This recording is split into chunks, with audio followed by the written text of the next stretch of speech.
So now it's time to sandwich our quilt.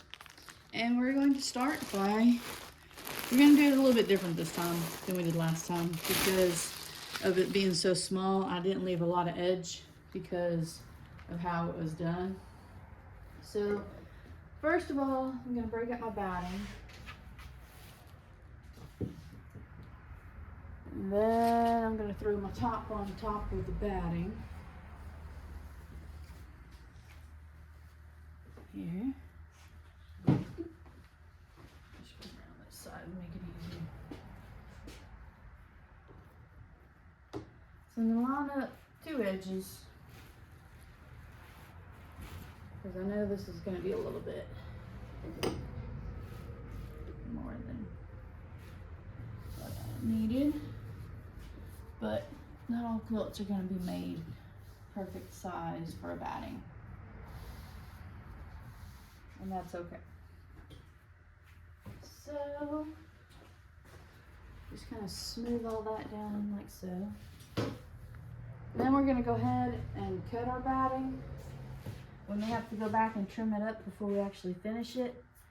But this time, with the size of everything, we're going to just go ahead and cut off the extra now.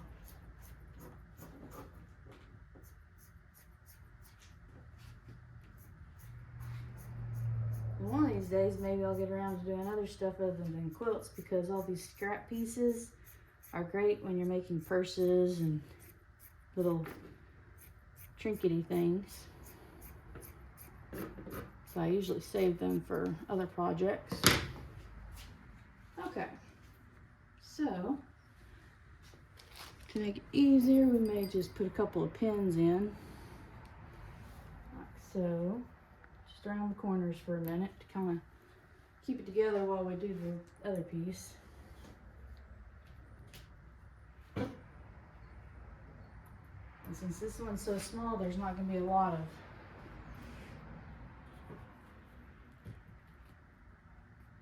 movement on the hoop when we put it on.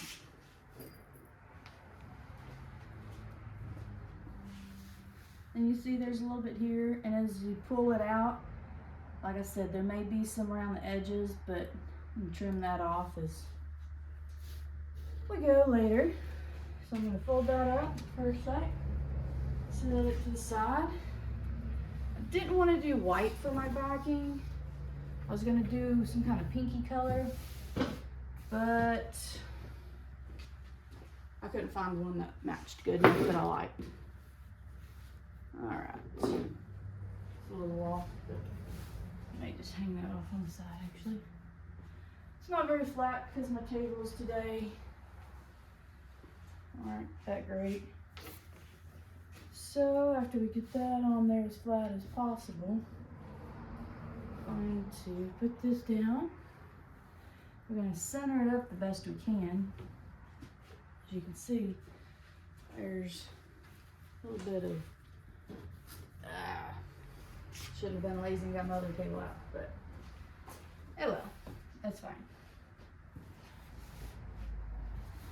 I'm going to try to see, we've only got a very short spot over here, and still need to pull it up some.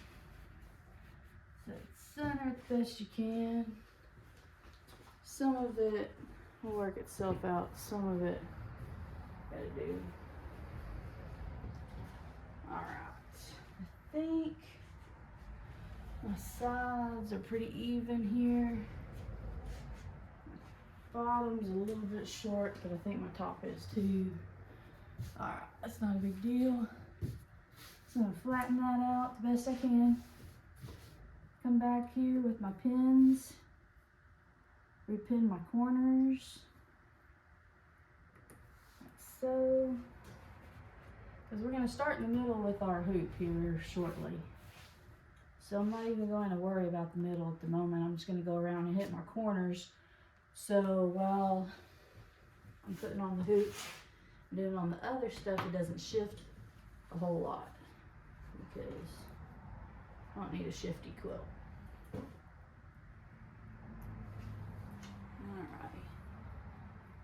Actually, it looks cockeyed to me.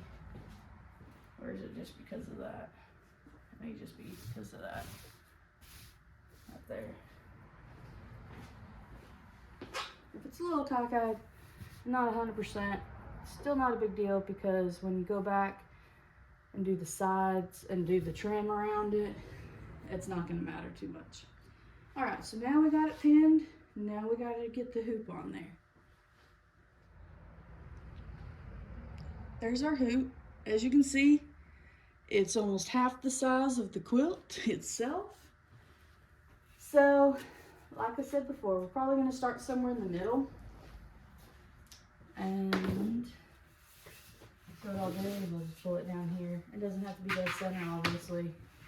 Just somewhere where it looks like a good starting point. Maybe look and see what you want to do as far as your pattern.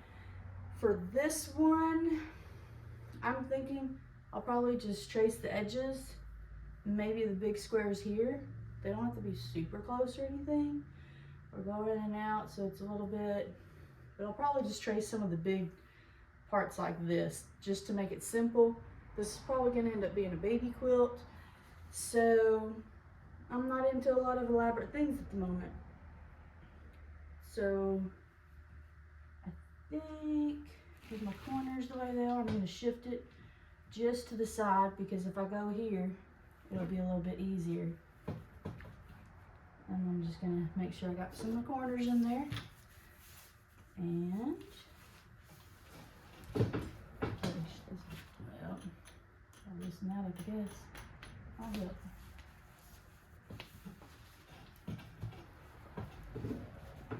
Oh, still gotta go. There we go. Maybe that'll work.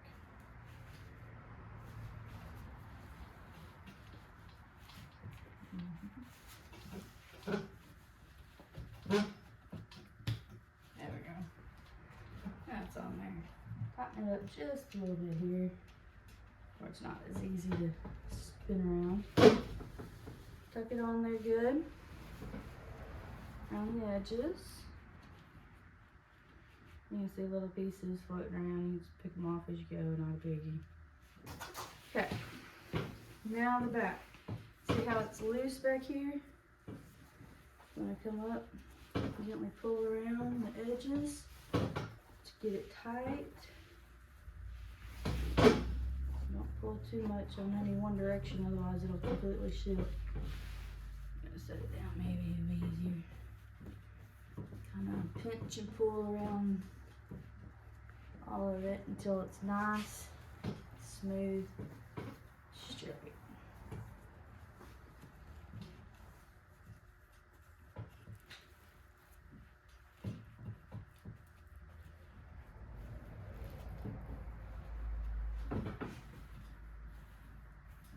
Sometimes this does take a minute, because as you can see, it's taken me a little bit to force it into where it needs to be. Okay, now it's nice, smooth and straight. And then you're gonna want to make sure that this side has been not shifted or anything.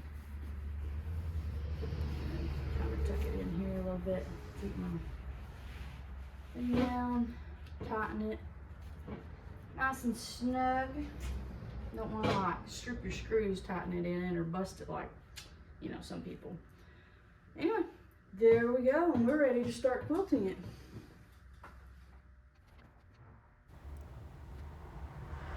After we finish this step of quilting it, we'll get to where we put the border on, and it'll be done. We're only one step away after we finish this part.